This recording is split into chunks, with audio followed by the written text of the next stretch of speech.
Hello and welcome, ladies and gentlemen, to this India Today election pop-up special here in Mumbai. The next 2 weeks, all eyes will be on Kaun Banega Pradhan Mantri, who will be the Prime Minister, who will form the next government. But also, a keen eye will be kept on the economy and the markets in particular, and how these elections could affect India's market fundamentals.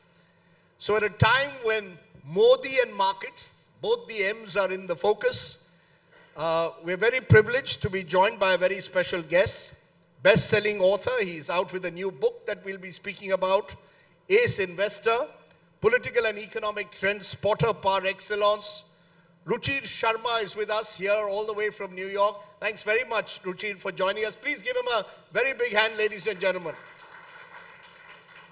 Ruchir, in fact, is ideally placed from his vantage point to tell us not just what he foresees happening on the 4th of June, but Ruchir, what happens even beyond that to the economy, how the markets might react to the political churn. So I'm going to start, Ruchir, with a recent piece I read after your travels, and you've traveled extensively, including through Maharashtra, which you headlined, "You don't see a wave, you only see a heat wave."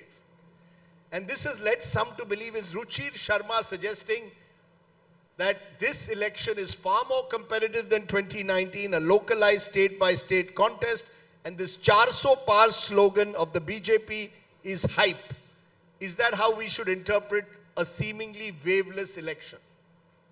Yeah, Rajdeep, I think that's broadly correct, which is that now, once again, we all have to be modest about it, because having done 32 election trips over the last 25 years, and we sit down at the end of the trip, there were 20 of us who traveled together and have kept this tradition on for a long period of time. We broadly get the direction correct, but there's no way we can predict seats in terms of what happens. This time when we went out there, the broad direction, and remember, I wrote my column in the Financial Times 8 weeks ago, in which I had said that this is possibly the most predictable election that I have seen in terms of it, because all the opinion polls, everyone, the entire chorus then was that this is so predictable, right? That's what the entire thing was. So I began a column that way. Then we begin this election trip. We drive 2,000 kilometers all the way from the east to the west coast, Vijayawada to Mumbai, stop on the way at many places. And more than that, just speaking to stringers everywhere, right? Journalists, stringers everywhere. The feeling that I came away with at the end of the trip is that this is at least much more competitive than it appeared 8 weeks ago. So there was a big change in terms of the feedback that we picked up from the ground from each state. So I think that the broad direction in terms of is what we try and get, and it seems to me as if there's a big disconnect. If you look at the stock market today, you look at the Satta Bazaar today, they are predicting a frozen election. What do I mean by a frozen election? They think that the verdict is going to be unchanged compared to 2019. So the Satta Bazaar today, in fact, there are all sorts of quotes which go, but the most reliable quotes I know predict the BJP getting exactly the same number of seats as in 2019. The stock market so far has largely ignored this election. It's almost, there's been barely any volatility, in fact. I know every time there's a 1 or 2% swing, people sort of focus on it, but that's a stock market for you. It's been very stable through it. So the markets are predicting a frozen verdict.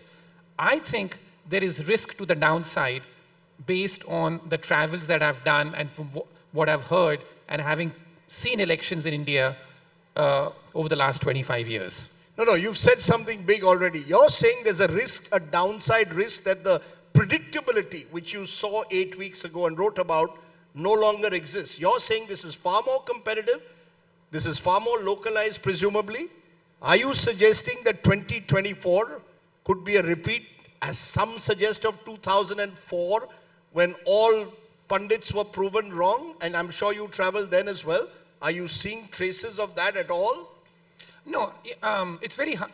Now, one thing is that having done forecasting for a long period of time, and I do it for markets, I don't do it for elections so much, but I do it for a living, is there's a great Russian proverb that I keep in mind here, which is that ignore history, you lose an eye.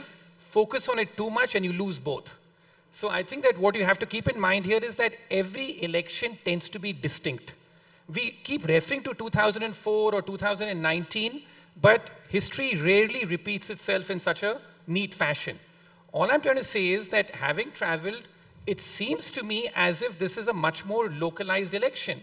Even if there is no visible anti-incumbency, so this is not 2014 as you pointed out, but 2004 was such a freak event. But even in 2004, I want to caution this, which is that when I look at our track record of the group also, we went out in 2004. We came back, we wrote that this is not India shining. I wrote a whole piece on this back then, but none of us, not one person had the guts to say that the BJP would lose that election. Not one. So we just have to be modest about it, that we have covered elections. And, you know, like you speak about the exit polls as well and stuff. Just as recently as last year, not one exit poll got Chhattisgarh correct in terms of it. Not one. So just have to be modest about what we see, but the broad direction is what we try and get. It's a great journey of India. And the broad direction seemed to be as if there is downside rather than upside risk from my perspective to the very strong consensus today in the market, including in the Satta Bazaar, that this is going to be a frozen verdict. You know, what you're saying effectively seems to also mirror what a lot of foreign portfolio investors, we've seen 28,000 crores outflow in the month of May alone, 21,000 crore outflows in the month of April. Is there a seeming nervousness, anxiety at the moment, or is it just profit booking? Yeah, I think that one of the big things about India in this entire rally or the whole India story has been foreigners have largely been absent. And this has got nothing to do with the election. In fact, despite all the talk, if you look at the foreign direct investment numbers, you look at the foreign portfolio investment numbers, they're not participating in India. If you look at the numbers. And this predates the election. So if you look at the Indian stock market's rally over the last few years, and this has been the most remarkable rally we have seen. We'll come to a separate point. India, no country in the world that I remember has seen the kind of wealth creation that India has seen in the last 5 years. But it's been entirely domestic money led. The foreign participation in this rally right from the start has been very little. But the results are quite staggering, and we can segue to that later, that today, as a share of the economy, India has the highest number of billionaires of any country, major country in the world. And this has all changed in the last 5 years. But it's been entirely domestic-led. The foreign money participation in this has been minimal. I'll come to your economic thoughts in a moment, but let's stick to the politics and your travels again. Yes. Because you travel through Maharashtra. Yeah. And many of us believe this is the swing state of 2024. If there's one state that could surprise and shock people, it could be what is happening in Maharashtra on the ground. 48 seats on offer. Did you see change in the air? Or did you just see local conflicts and a lot of chatter which may not translate into votes? And what is it that surprised you about Maharashtra? Because I read your piece and something that surprised me and I didn't know about it. Maharashtra has fallen out of the top 10 in terms of per capita income for the first time. This was India's industrial powerhouse. So something has obviously changed in a state like Maharashtra. Yeah, so if you travel in Maharashtra, the distress is very visible. We arguably traveled in the Marathwada region, but the data sort of backed it up. Whenever I'm traveling on these trips, I always have my research people at the back end, trying to churn out data for us. So look at the state rankings of India. Maharashtra at one point in time used to be the second richest state of this country. Today, Maharashtra has fallen out of the top 10. And a lot of the decline has happened in the last 10 to 15 years.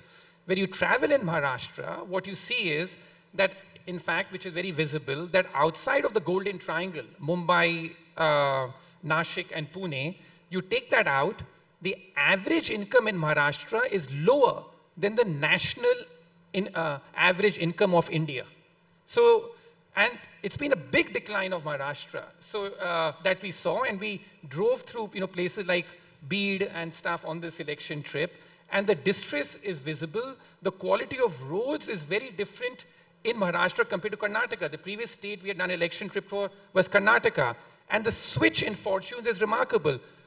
Karnataka, no state in India has seen a rise in its per capita income like Karnataka has seen in the last 10 to 15 years, and no state has seen a decline as sharp as Maharashtra has seen in the last 10 to 15 years. So that was one of the big findings in terms of as we traveled, and the anecdotal evidence, the anger of the farmers at the ban on onion exports for which took place for about 6 months or so, on the issues like Maratha reservation and stuff. Now, what happens, unfortunately, is that whichever government is in power, now you can argue that the government may even be doing the right thing, but whichever government is in power, unfortunately, just faces the angst when you have this kind of an economic outcome in any state. Are you seeing, therefore, anti-incumbency? Are you seeing anger? As I said, a lot of us have seen discontent. Are you seeing anger and anti-incumbency? I don't know how to put it, but I'd say my best guess at this point in time, and when we do these trips, there are 4 kinds of things that we do, which I'm sure that even you do.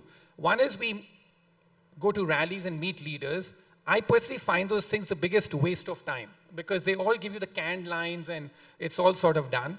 The second thing we do is to sort of talk to voters by stopping every hour or so. The third thing, which I think is very interesting that we do, is that every evening I try and organize a dinner where we call local, journalists, industrialists and staff to come and talk to us. I find that the most telling in terms of the structure. The general sense I picked up, we had the dinner in Aurangabad, we had the dinner in Nashik, we had it in Solapur, is that if I speak to those people, the general sense I got was that the seat split in the state will be 50-50, but the real loss will take place in the 2 BJP allies. And I think that's a story which you may have picked up in this election as well, that with the exception of Andhra Pradesh, the BJP's allies in particular are doing very poorly in Bihar, in Karnataka, in Maharashtra. The allies are the ones which seem to be in real trouble, with the exception of Andhra Pradesh, where Chandrababu Naidu is on the ascendant. One of the things one notices on one's trips is a sharper rural-urban divide. I know the highways now connect India much better than ever before, but you get a sense that there are multiple Indias out there. They always were there, but in a strange way, the gap seems to have even got more accentuated. I speak to all my friends here in Mumbai.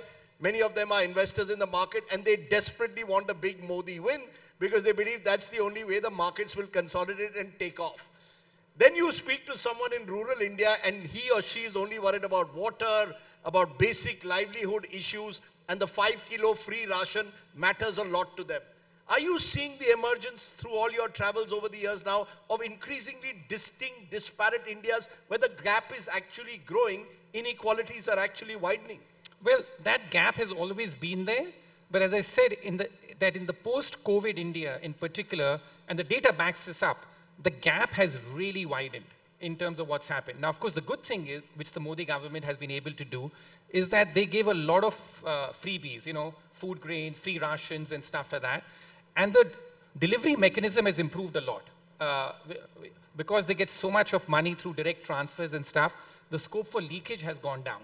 But having said that, the gap has clearly gone up. And the urban-rural divide, the data shows this. There's a big urban-rural divide which has happened in India, and so many of these trends which were there in India have been particularly accentuated in the post-COVID world. So, as I said, that the wealth and income inequality in India that is there today is at pretty much record highs. And as I said, that for me, the big telltale sign is when I look at the billionaire wealth in this country, right? The explosion in the stock market, and even there in terms of, so it's great for wealth creation. I've loved this bull market, personally.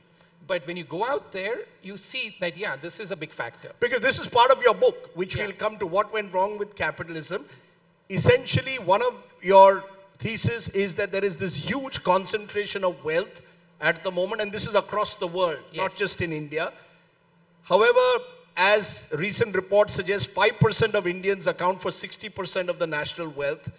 Do you believe this is, in a sense, the biggest challenge for any government? Whoever comes to power on June 4th, this is going to be their big challenge. How are you going to reduce inequalities and soften and cushion those at the bottom of the pyramid without resorting to the kind of large welfare measures that most governments do? Yeah, no, but I think that in India's case, it's a bit more complex than that because the governments have always done a lot of welfare. In fact, if you look at India's growth model compared to China's, China followed ruthless capitalism. They gave no welfare to their people until, their per capita income was very high. China did that. We have never followed that ruthless capitalism. In fact, I begin my book by saying that it's really, like the fact that in America today, most youngsters there, they feel that socialism is a better model than capitalism. They have lost their faith in capitalism. And I begin the book by saying that, listen, I grew up in a socialist India of the 1980s. I know how bad that is. So there's no going back to that in terms of that. But I think that what we do know is that as I make the point in the book, that often government actions lead to greater perverse outcomes. And in India's case, as I've said, that the role of the government often has been to intervene to almost, or across the world, to accentuate inequality with the measures by supporting. Very important part about reform we should understand. Capitalism is about being pro-competition. It's not about being pro-business. It's a very important distinction people don't realize, that a lot of policymakers and government end up being pro-business. That's not capitalism. Capitalism is being pro-competition, pro-churn, for new people to rise, not for the old entrenched elite to stick on to power.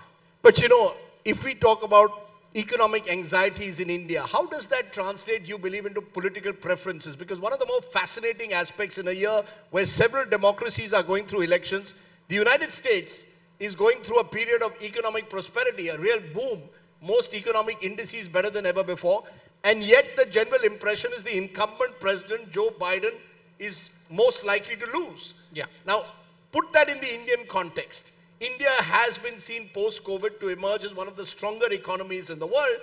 Does that make it easier to predict a re-election for Prime Minister Modi, as some would suggest?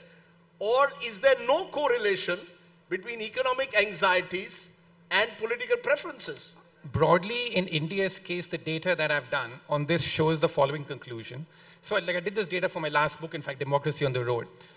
What it showed was that if you look at India, there have been 30 instances when a chief minister has presided over an economic growth rate of over 8%. 30 instances. In half of those instances, the chief minister lost their re-election. This never happens anywhere in the world. 8% economic growth over 5 years, half of the chief ministers lost the election. Including Vajpayee in 2004. Yeah. And Atal Bihari Vajpayee lost when the economy was on a high. Chandrababu Naidu lost even Andhra Pradesh. Even Andhra Pradesh, I think there's an emerging consensus currently, which is that Jagan may well lose this election, even though Andhra Pradesh has done relatively well. It's been more pro-welfare, but has done relatively well. So in India's case, elections are much more complex than having a straight link between economics and politics. So I think that's link between economics and politics. Yeah, it's there. In India's case, I do believe that I know exactly what can lose you elections, which is high inflation. The moment you have high inflation, any country in the world, even one of Biden's problem has been high inflation. The credit I'll give to the Modi government is the fact that even though they keep, there's a lot of talk about high food prices and all that, generally inflation has been relatively well behaved. And one of the good things they did was that when you had this pandemic, they did not go wild with stimulus. A lot of countries around the world went wild with stimulus, which is what led to a massive inflation problem. India didn't do that. So generally inflation has been better. And I think that anti-incumbency would have been much greater had inflation been galloping at 8 or 9% rather than the 5%. But I think, as was pointed out earlier, inflation and rising food prices will always be cited in India because so many people are living at the margin. They'll always cite it as a factor when you do the polls. So broadly, you're saying Mehengai is a more difficult problem for politicians, incumbents to handle than growth. You can grow at 8% and still lose an election. Yes. But if inflation was 8%, you'd be in serious... You'd definitely lose in the election. I think that's what lost Narasimha Rao in 96. I think that we know it, like that onions make politicians cry, literally, right? Every election. So that's, yeah. Let's talk about the cult of Mr. Modi for a moment, because you mentioned it in Democracy on the Road as well. Across the world, we are seeing the rise of the strongman politician. Do you believe that this rise of the strongman politician is here to stay? That, that those are the politicians whom people are able to identify with. And therefore, as Indian elections possibly get more presidential, the strongman leader has an advantage over someone else who may be more democratic in his or her functioning, but is not seen as that muscular strongman. Again, I think that there is a certain sliver of India's urban middle class, and something again I wrote about, which is willing to make a trade-off, which is willing to say, hey, as long as I'm doing well, I'm willing to make a trade-off between the economy and democracy. There is a certain sliver of that urban middle class which feels that way. So that's what like feeds into it. But again, the travels this time reveal that if you speak to the average person, they're not thinking in these intellectual terms. They're like thinking about what is in it for me. It's very transactional. They're not thinking about Samvidhan Khatre mein hai. I mean, like, in terms of the fact that I didn't get that sense, that it's a very daily existential crisis is what I feel. It's not about thinking these intellectual debates which we love having out here. That's the feeling I got. No, so have we become, and you've written about this, bit like the East Asian economies. Yeah. The East Asian economies said, we are okay with a bit of authoritarianism as well as as long as we have economic progress. Is India also at that stage where maybe in audiences like this, maybe in most middle class audiences, you don't really mind a little bit of autocracy as long as you get economic progress. As long as my coastal road starts functioning in a year and not 5 years, I'm okay with it. Yeah, I think there's a sliver of India which is like that. It's only a sliver, you think? Yeah, because I think when I traveled, I found that in rural India, they don't make these kind of, trade-offs a bit more. There it's livelihood issue. Exactly. There's much more livelihood issue that, like, thinking about that. And I think that there is a deep, there's a deep sense of their vote. They feel really proud of the fact that they can go out and vote. It's one thing they have, the one power they have. And I agree with the discussion that, I think that someone mentioned earlier, that we speak about the money part, we speak about this, but if, like the incumbent in India would always win if money was the big issue because they always have, like more money. But the fact is that so many incumbents still lose. It's 50-50 or whatever, much higher than other countries. In the West and stuff at one point in time, and the 90% of incumbents would win re-election. In fact, this anti-incumbency now has become a global phenomenon. India's, I've seen it for many years. But Mr. Modi is bucked anti-incumbency. 10 years in past, still the favorite to win. What, according to you, makes Mr. Modi distinctive? When you look at all these strongmen that you've written about across the world, or you've met, what makes Prime Minister Modi distinctive in a way? I think that, as I said, that I think that there's a large base in India which views him as someone who is, you may agree or disagree, as someone who is sort of out there with no family, who's sort of going, working 18 hours a day, 20 hours a day, with no ulterior motive except, to like help the country. He never takes a vacation. That kind of image projection, I think, has helped in terms of the enduring appeal, especially when you look at, like, often the other side where, like everyone's out on vacation or...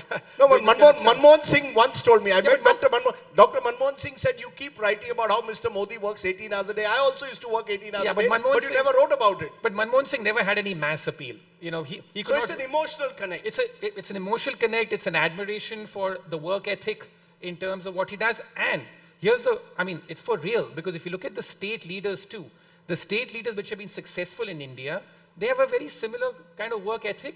In fact, many of them are also single, as I pointed out in that book. So I think that there is a certain connection with that work ethic as far as India is concerned, and I think that's what has helped him endure this, long term. In a sense, being single is a political advantage that means in India. Yes. So that advantage should also work for Rahul Gandhi then, right? Yeah. What works for Narendra Modi should work for Rahul Gandhi as well. If you're saying being single, I'm sure that it's a package of things in terms of, like it's an image thing. No one factor determines Indian elections. Similarly, as far as personality cults go, there are a whole bunch of factors which go into that. But when you look at from your vantage point at the state of the opposition, do you see the opposition being able to capitalize on what you seem to be suggesting already is creeping anti-incumbency? The factors could vary state by state, but there is creeping anti-incumbency, rural distress, unemployment, a serious crisis, inequality. Has the opposition simply not been good enough? Or have they not been allowed to be good enough in India? But it's always a combination of both, as you know. I mean, I think like you point out, my role here really, Rajdeep, is an observer. I've gone out there, I've seen what I can. Whether this translates into actual votes, doesn't translate, it's beyond me to be able to try and predict that. This is the journey of India. I know at the end of it, we are left with no choice, but everyone wants, what's your number, because that's all they want. But for me, this is a journey of India where I've learned a whole bunch of things as I've done this. And yes, as an investor, I bring it back to, okay, what are the risks? My entire thing as investor is, are there upside, are there downside risks? How do you position for that? I think that's the way that we approach the game. Let's look at these upsides and downsides. Yeah. For a long time, a lot of Indian voters seem to want stability and continuity above all else. Are coalition governments bad for markets? Would markets be spooked if the BJP ends up, for example, less than 250, dependent on coalition partners, or almost unpredictably the opposition is able to cobble together a government? Are coalition really bad for markets? Because they've been very good for reforms. Some of India's biggest reforms have taken place during coalition governments. Yeah, but I think that those reforms happened when India literally had a gun on its head, right? Which is the fact that we were bankrupt, we needed to reform. Most countries carry out economic reforms when they go bankrupt. That's what we're seeing around the world as well. I think that there's no doubt that if the BJP gets below 250, there'll be an initial big knee-jerk negative reaction on the market. I mean, if that black swan scenario kind of thing happens, if the BJP gets less than 250, the market will be down 10 to 20% in a day, in a flash. 10 to 20% in a day? Yeah, I mean, in terms of it'll be down that much. I can tell you that if it gets less than 250, that will be the scenario. But it's not the base case scenario of anyone just now. I don't think anyone that. But if that were to happen, you would get an instant reaction. And then it depends again about what happens. In 2004, something similar happened. Let's just play that out, tease that out. But then the markets recovered very quickly. Why? Two factors. One, that there was a global emerging market boom which was happening. Two, that because they appointed people like Manmohan Singh and Chidambaram at that point in time, they were generally seen to be okay. But India got lucky because we had a big emerging market boom. We rode that. This time, the risk I see is that if you get below 250, how will the verdict be interpreted? If it's interpreted as being that, hey, we need to go back to doing a lot more welfare, spend on that and stuff, I think that it could be a much longer haul out of that. I'm very positive on India in the long term. I think that there are the fundamentals look great. But yeah, this is the most expensive stock market in the world currently. It is also the reason why foreign investors have been skittish about coming in. The on-the-ground environment still sort of needs to be improved a lot for foreign direct investment to come in. We are attracting FDI as a share of the economy today of just over around 1% of GDP. When China and all were booming, they were doing 4% of GDP, in terms of how much foreign investment as a share of the economy was coming in. So there's a lot more work which needs to be done. And the other thing which I wrote a piece in the FT about this a month ago, never take growth for granted or never take economic success for granted. I cited 5 examples there of countries which were seen as these, great superstars 5 years ago. And today they are seen as breakdown nations. Give me an example. Canada has seen the worst in terms of economic performance of any developed country in the last 10 years or so. Germany was seen as a big economic star in terms of it's fallen off. South Africa, Chile, these are all countries which at some point in time were seen as very good. Chile was seen as the big star of Latin America, fallen off the radar. So in terms of, we just need to be sort of, take it 3-4 years at a time. But generally I feel still constructive, but you've got to be careful about So that. how important is having a stable government? Stable, is stability the critical factor? Does India need at the moment to ensure that economic growth moves to the next level, a stable government with a strong leader, which is one narrative? The other narrative is in a diverse country, you need to accommodate, build federal structures. Which is the best model for India? No, the best model for India is a government which truly believes in reducing the role of government in people's lives. I think that is what the key is. Whether it's stable or coalition, I can point out both to you, and something which I've also said in my public utterances earlier, that how do you create better business confidence in terms of it, how, for foreigners or for domestic people? one thing that I've written about extensively, which is I think the extensive use of investigative agencies or giving them too much power has deep consequences, I think, as far as investment is concerned. So there's an economic consequence to that. It may be a good political tool. There's an economic consequence to this. Those are the kind of things I believe are more important for business investment and other things to keep picking up, rather than this notion about that. Yeah, sure. So whichever government is willing to focus on that, I think will be better for India's long-term growth prospects. Because one of the debates in this election campaign has been over the economy. You've got the opposition saying that what we are seeing in the guise of faster economic growth is actually cronyism. Taking off from what you said, that there are a few billionaires who benefited hugely post-COVID, but the lives of people at the bottom of the pyramid have not changed. We also have reports of a number of Indians who've taken their golden visas, moved to Dubai, long distance nationalism, looking, can I get a Portuguese visa? And those numbers are also increasing. So there seemed to be the Modi government which says we want to reward wealth creators. And in some way the opposition is saying, all very well, you want to reward wealth creators, but it cannot result in cronyism and concentration of power. Which of these narratives do you find more compelling at the moment? No, I think that I'm optimistic on the Indian economy, but I think that there's stuff which is going on which needs corrective things. Is there a real threat of cronyism? I think that yes, in India's case or in any emerging market, there is always a case in terms of that. The previous government, the cronyism was out of control, you can argue, in terms of what happened 10 years ago. That's why you got the Modi wave after that, I think, because of that. So I feel that there are shades of grey here.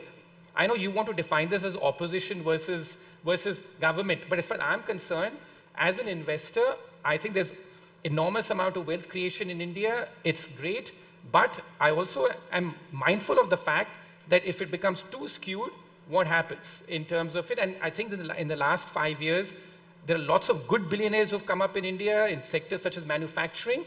But when I look at the data to me and tells me that billionaire wealth as a share of the economy today is 25%, and no other country in the world has that, I do get a bit concerned about that. No, so actually I wanted the debate to be around what your book now says, which is what went wrong with capitalism. Is it that capitalism over time, particularly in the last 25 years, built these crony capitalists, built oligarchies, which failed to then ensure what you call a truly free and fair competition?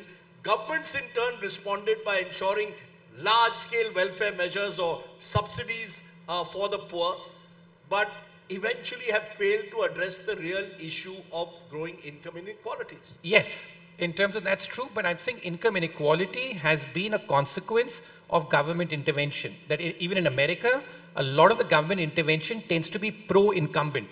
The more regulation you do, who benefits? The established businesses. It prevents new businesses from entering because the cost of regulation is a lot.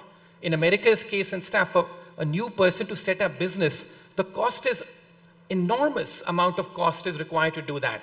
So what I argue in the book is that capitalism did not fail, it was ruined. No, when you say capitalism did not fail, it was ruined. Let's look at the Indian example. And you spoke about how you and I both grew up in a socialist India. Yes. And at times it seems that we are going back in time with larger and larger governments. They talk about maximum governance, minimum government, and just the opposite happens.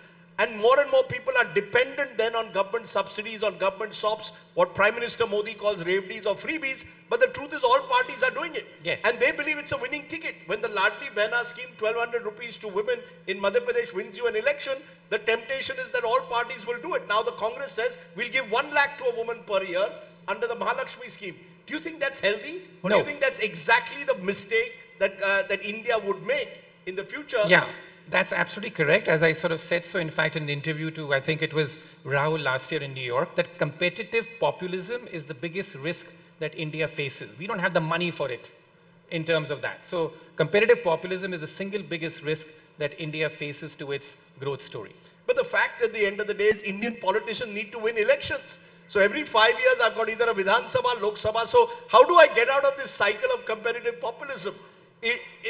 Politicians will tell me that, look, what other option do I have in a country where, as you said, millions still live on the margins?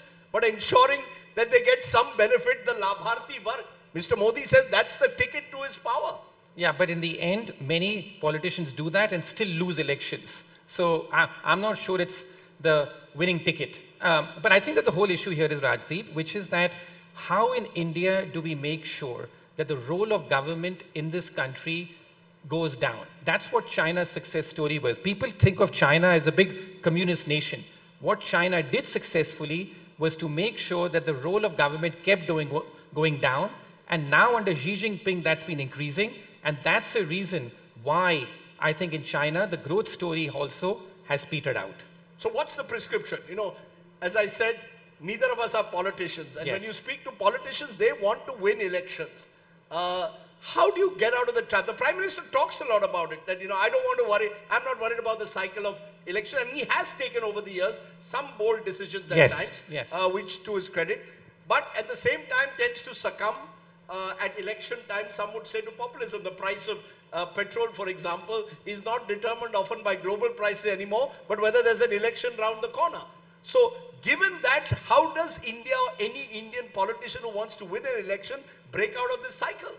It's very difficult to do so, but you have to get the balance correct. At the end of the day, you have that much money available.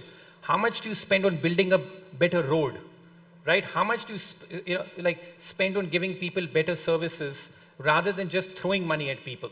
It's about getting the balance correct. Broadly, in the last 5 years, I would say this government has got the balance correct in terms of the spend. If you look at subsidies as a share of the economy and all, it's generally been restrained. It's not gone out of control. But as I said, that the Indian electorate demands many things. So my fear is that if they end up underperforming in this election, let's say, then even if they come back to power, how will they interpret that verdict?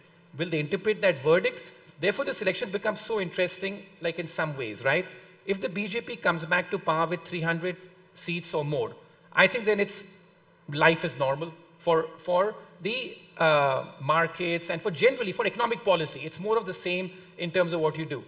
If there's a scenario where the BJP by any chance drops below the majority mark of 272, but even if it comes back with 240, 250, enough to form a government, how does it interpret that verdict? Does it interpret the verdict that we did not do enough for welfare, we focused too much on that?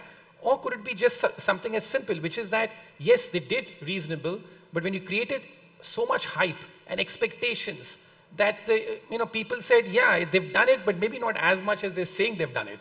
So I think that... Is that one of the dangers, though, Ruchir, going ahead, this rising expectations? Yeah. You see, the middle class is increasingly aspirational. Every Indian wants a better life for his or her child than he or she had.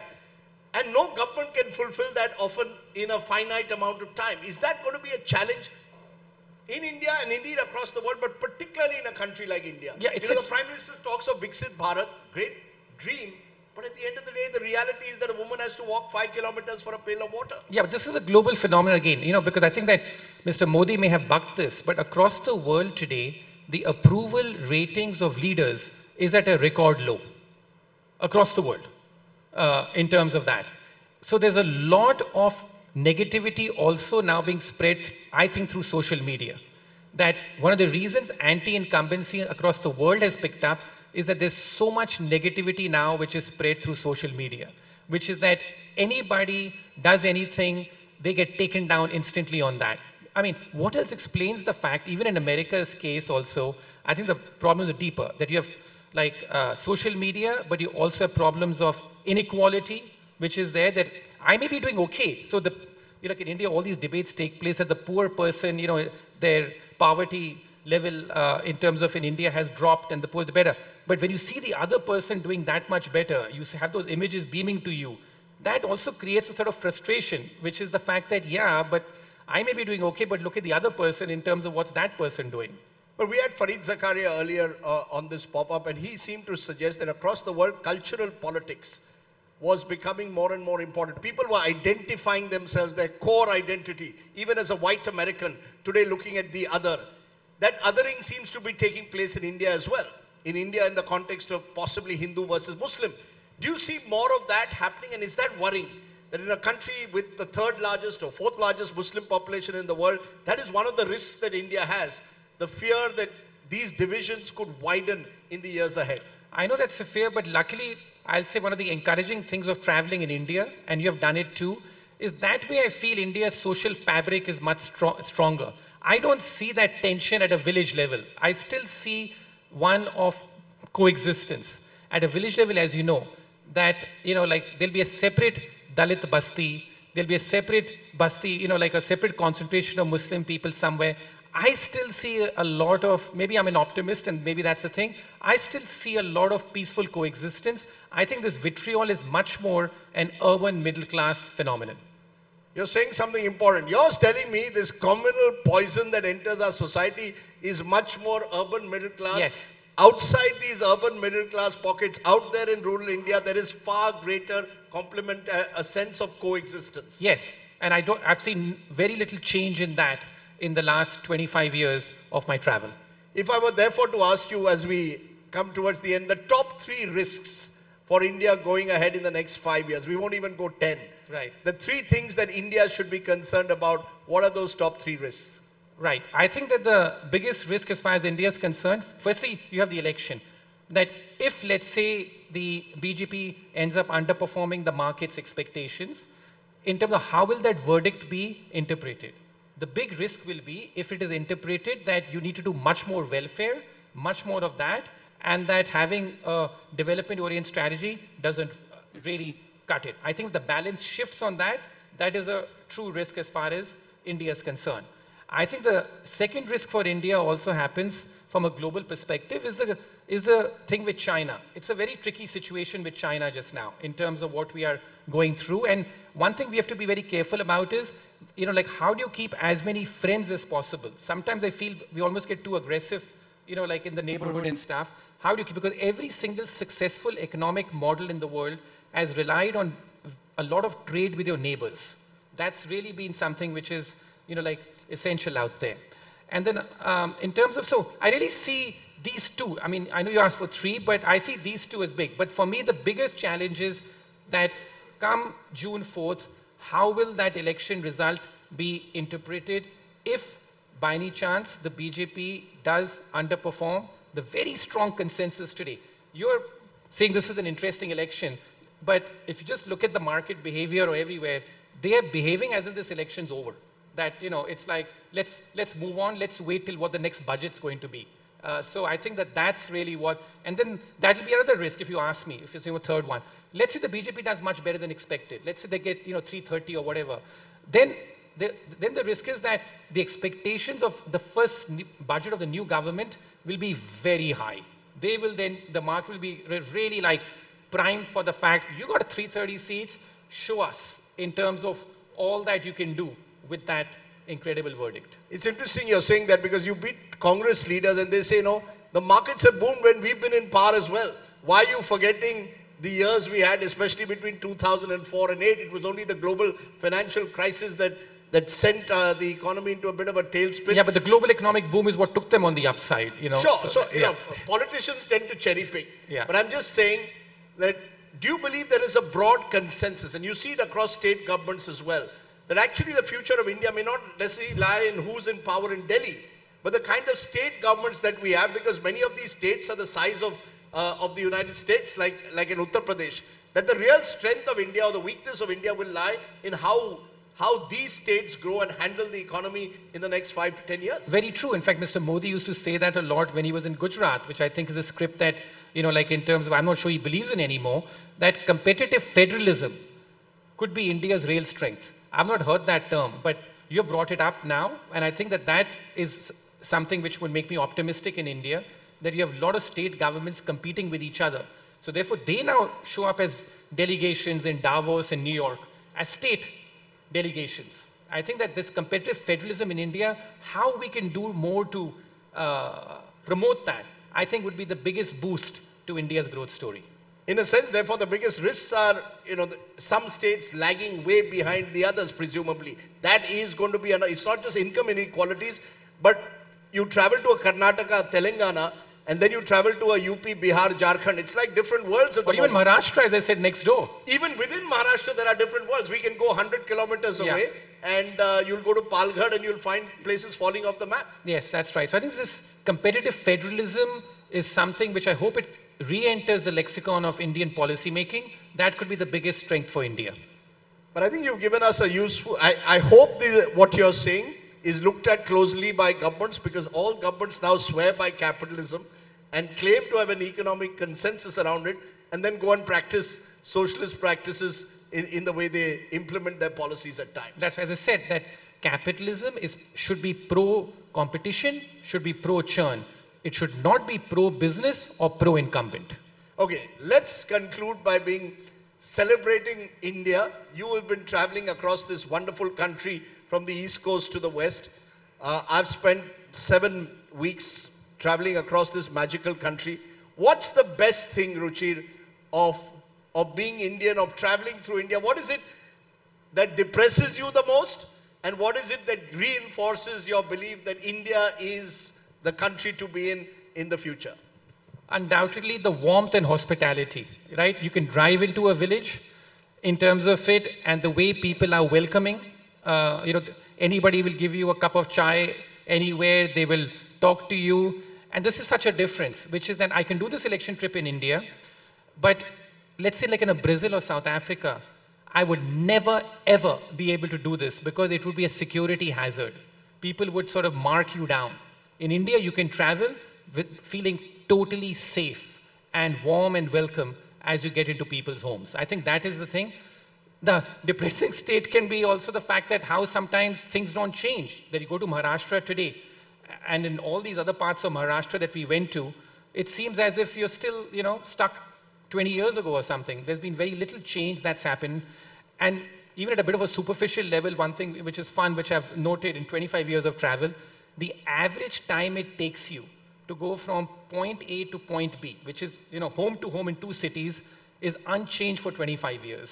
It's still 50 kilometers an hour average speed, which is that you can drive through the expressway at some crazy speed, and the moment you enter any urban sprawl, there's so much development that's happened that by the time you get, the entire expressway time gain is lost. So the time taken it from city A to city B in India in 25 years, I'd go more than that. Even since a kid, when we used to travel, to our grandparents' home when we were based in Delhi or Bombay, it is unchanged. But basically, it's faster to get from Noida to Agra. The problem is once you enter Agra. Same thing from Mumbai to Pune. Yeah. Fast to get to Pune. Problem is once you enter Pune. Yeah, this great expressway they've built in Jaipur and stuff. The moment you enter Gurgaon, from there to get to central Delhi, good luck. Right? So that's... Okay, we're going to end tonight because elections on my plate. We've got elections in a couple of weeks. I just wanted to know what's the best meal on your travels that you've had across India. Then I'll tell you mine. By far, my favorite cuisine in India is Chettinad cuisine. Terrific cuisine. Which is, I've been very fortunate that, we used to have somebody in Madurai, like a very leading industrialist there. Unfortunately, he recently passed away. But I would try and engineer our election trips to somehow get to Madurai so we could taste Chettinad cuisine. So I think that's my favorite cuisine in India. I had a crab omelette in Madurai, right, 200 meters away from Meenakshi Puram temple. And that's the genius of this country, where you will be fully veg when you're in the precincts of the Meenakshi Puram. 200 meters away you go, and you can have a crab omelette. But yes, Chettinad food is great. I had a terrific meal in Coimbatore. So when you go to Coimbatore, you've got to try the food there. And please have the tomato chaat. I've done that. And the palak chaat in Varanasi. In Kashi Chaat Bhandar. That I've done multiple times. And next to him, he has a pan bhandar called Gama Pan Bhandar, which says, he claims, that inspired Amitabh Bachchan to start Khaike Pan Banaras Wala. So and he's got a little poster of Amitabh Bachchan in the shop as well. And there was a longer line before Kashi Chaat Bhandar than there is before a Salman Khan film. And that can only happen in India.